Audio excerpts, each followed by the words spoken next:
ഒരു കൊമേഴ്ഷ്യൽ മൂവിയാണ്. ബട്ട് നമുക്ക് എന്താണ് ലോജിക്കലി ആലോചിക്കാതെ ഭയങ്കര ത്രില്ലായിട്ട് വന്ന് എൻജോയ് ചെയ്യാൻ പറ്റുന്ന ഒരു മൂവിയാണ്. സൂപ്പർ പടം ബ്രോ. നല്ല ഇൻട്രസ്റ്റിംഗ് ആയിട്ട് എക്സൈറ്റ്മെന്റ് ആയിട്ട് എടുത്തിട്ടുണ്ട്. ലൈക്ക് ആ ഒരു ഓറ വരുന്നുണ്ടായിരുന്നു. സൂര്യയെ കാണാൻ മൊത്തത്തിൽ ഒരു ഗോഡ് ഫീൽ ഉണ്ടായിരുന്നു. അതിന് സിനിമയെ പറ്റി എന്തോ വലിയ ആന പറിച്ച് എന്തോ അറിയാവുന്ന ഒരു മൈൻഡ് സെറ്റിലാണ് ഇങ്ങനെയൊക്കെ പറയുന്നത്. ഗോഡ് മൂഡ് എന്നൊക്കെ സംഭവം നമുക്ക് ഞാൻ ആക്ച്വലി അതിന്റെ ഒരു റിവ്യൂ കേൾക്കാത്ത സിനിമ കണ്ട ആളാണ്. എനിക്ക് സൂര്യയുടെ സിനിമ കാണാൻ ഇഷ്ടമുള്ളൂ വന്ന് കണ്ട സിനിമയാണ്. ഇല്ല, എനിക്ക് അങ്ങനെ തോന്നിയിട്ടില്ല. ഞാൻ ആക്ച്വലി എൻജോയ് ചെയ്ത സിനിമ. തമിഴ്നാട്ടിൽ കണക്ട് ആവും കുറച്ചും കൂടെ. പക്ഷെ കേരളത്തോട്ട് ഇങ്ങനത്തെ ഉള്ളൊരു കാരണം അറിയില്ല ഇങ്ങനത്തെ ഗോഡൊക്കെ ഉണ്ടോ ഇല്ലെന്ന്. ഇത് വില്ലേജ് ടൈപ്പ് ഓഫ് അങ്ങനത്തെ ഉള്ള ഒരു ഗോഡിനെ അവര് കാണിക്കുന്നതായിട്ടാണ് കുറച്ചും. സത്യം പറഞ്ഞാൽ സിനിമയായിട്ട് കാണാനുള്ള ബോധം ഇല്ലാത്തവനാണ് ഈ കോക്കെന്ന് പറയുന്നത്. അവന് ഈ സിനിമ പറയുമ്പോൾ ഒരു 50% റിയാലിറ്റി 50% ഫാന്റസി അങ്ങനത്തെ മൈൻഡ് സെറ്റിലാണ് കാണാനുള്ളത്. കറുപ്പ് അതൊരു നല്ലൊരു എക്സാമ്പിളാണ്. കാരണം ഫാന്റസി അല്ലെങ്കിൽ ലോജിക് ഇല്ലാത്ത ഇഷ്ടം പോലെ സീനുകളുണ്ട്. അപ്പം നമ്മൾ അതൊക്കെ കണ്ണടച്ച് ഇതൊരു സിനിമയാണ് എന്ന രീതിയിൽ മൈൻഡ് സെറ്റ് വെച്ച് നമ്മൾ അതങ്ങ് അക്സെപ്റ്റ് ചെയ്ത് നല്ല രീതിയിൽ അക്സെപ്റ്റ് ചെയ്ത് കാണാനുള്ളതാണ്. ഇന്ദ്രൻസ് അടിപൊളിയായിട്ട് ചെയ്തിട്ടുണ്ട്. ആക്ച്വലി അവർക്ക് നല്ലൊരു ഓപ്ഷനാണ് തമിഴ് മൂവിയിൽ ഭയങ്കര നല്ലൊരു ഓപ്ഷൻ ആയിട്ടുള്ളത്. ലൈക്ക് അങ്ങനെയൊന്നും എനിക്ക് തോന്നിയിട്ടില്ല. എനിക്ക് ക്രിട്ടിസൈസിൽ അങ്ങോട്ട് തോന്നിയിട്ടില്ല. പക്ഷേ ആക്ച്വലി അവർ നന്നായിട്ട് ചെയ്തിട്ടുണ്ട് ആ സിനിമയിൽ. ബേസിക്കലി അവരുടെ ഫിലിം ഹിസ്റ്ററി അങ്ങനെ തന്നെയാണല്ലോ. അവർ അങ്ങനത്തെ ഒരു രീതിയിലാണ് വന്നിട്ടുള്ളത്. അപ്പോൾ അതുകൊണ്ടായിരിക്കും ചിലപ്പോൾ അവരെ ഒരുപാട് ഉപയോഗിക്കാത്തതായിട്ട് നമുക്ക് തോന്നുന്നുണ്ടാവും. മറ്റേ തമിഴ് ഇൻഡസ്ട്രിയിൽ അവർ നന്നായിട്ട് ചെയ്തിട്ടുണ്ട്. എനിക്ക് അങ്ങനെയൊന്നും തോന്നിയിട്ടില്ല. ആക്ച്വലി അവർ എവിടെ ഓപ്ഷൻ കിട്ടുന്ന അവിടെ നന്നായിട്ട് പെർഫോം ചെയ്യുക. അതായിരിക്കും കുറച്ചുകൂടെ നല്ലത്. ആക്ച്വലി ഒരു ബ്രേക്കിന് ശേഷം നമുക്ക് കാണുമ്പം നമുക്കൊരു ബ്രേക്കിന് ശേഷം കാണുന്നതെന്ന് തോന്നുന്നേ ഇല്ല.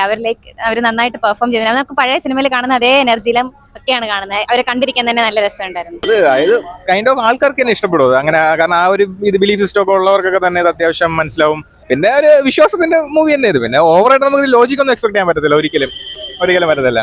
എല്ലാവർക്കും അങ്ങനെ പറ്റത്തില്ല. പക്ഷെ ഫാൻസിന് അത്യാവശ്യം നന്നായിട്ട് കണ്ടന്റ് ആഡ് ചെയ്തിട്ടുണ്ട്. ഫാൻസിന് ഇഷ്ടപ്പെടുന്ന രീതിക്ക് അത്യാവശ്യം എല്ലാ കാര്യങ്ങളും ആഡ് ചെയ്തിട്ടുണ്ട്. പല വേറെ മൂവീസിൽ നിന്നാണെങ്കിലും കുറെ കണക്ഷൻസ് ഇതിലുണ്ട്. കൊള്ളാം, സിനിമ കൊള്ളാം. ഇല്ല, നെഗറ്റീവ് പറയണവര് ലൈക്ക് എന്ത് കണ്ടിട്ട് പറയണമെന്ന് എനിക്ക് അറിയത്തില്ല. നല്ല അഭിപ്രായമാണ് എൻ്റെ ഇതിൽ നോക്കണേ. റിവ്യൂ അങ്ങനെ കാണാറില്ല പൊതുവേ. പക്ഷെ കണ്ടെടുത്തോളം വെച്ചിട്ട് എനിക്ക് ഭയങ്കരമായിട്ട് വർക്കൗട്ട് ആയിട്ടുണ്ട്. എല്ലാവർക്കും വർക്കൗട്ടാണ്. വലിയ അങ്ങനെ ഇതായിട്ടൊന്നുമില്ല. നല്ല മൂവിയാണ്. തീർച്ചയായിട്ടും സൂപ്പർ അഭിനയമായിരുന്നു. ലൈക്ക് ഇമോഷണലി നല്ല അഭിനയമായിരുന്നു. കൂടെ അഭിനയിച്ച ആ കുട്ടിയുടെ പേര് എനിക്കറിയാം. നല്ല അഭിനയമായിരുന്നു. ആലപ്പുഴ അനക്ക നന്നായിട്ടുണ്ടായിരുന്നു. RJ ബാലാജി ആണെങ്കിലും എല്ലാം നന്നായിട്ടുണ്ടായിരുന്നു. തീർച്ചയായിട്ടും നമ്മള് പുള്ളിയുടെ ഫുൾ മൂവീസ് അത്രയും എല്ലാവരും അങ്ങനെ വലുതായിട്ട് കാണാത്തോണ്ടായിരിക്കും. പക്ഷെ എനിക്ക് അങ്ങനെ പേഴ്സണലി തോന്നിയിട്ടില്ല. തീർച്ചയായിട്ടും എവിടെ അഭിനയിച്ചാലും പൊളിയാണ്. അപ്പൊ അതില് നല്ല അഭിപ്രായമുള്ളൂ. കോക്കിന് അങ്ങനെ കാണാൻ അറിയത്തില്ല.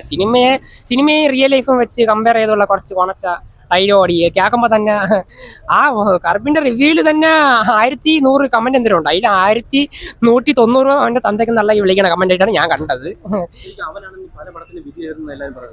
അയ്യോ ദൈവത്തെ വാർത്ത. ഇനി കോക്കിനെ കുറിച്ചൊന്നും പറയും. കോക്കിന്റെ റിവ്യൂ ഒക്കെ ഇനി കാണാന്മാരാണ് ഈ ശരിക്കുള്ള പൊട്ടന്മാര്. കോക്ക് കാണല്ലേ. പണ്ട് ഷസാമോ അങ്ങനെ ആയിരുന്നു. പക്ഷെ ഇപ്പൊ ഷസാം ഏകദേശം ഒന്ന് ഒതുങ്ങി അല്ലെങ്കിൽ മാറിയിട്ടുണ്ടെന്നേ പറയാൻ പറ്റൂ.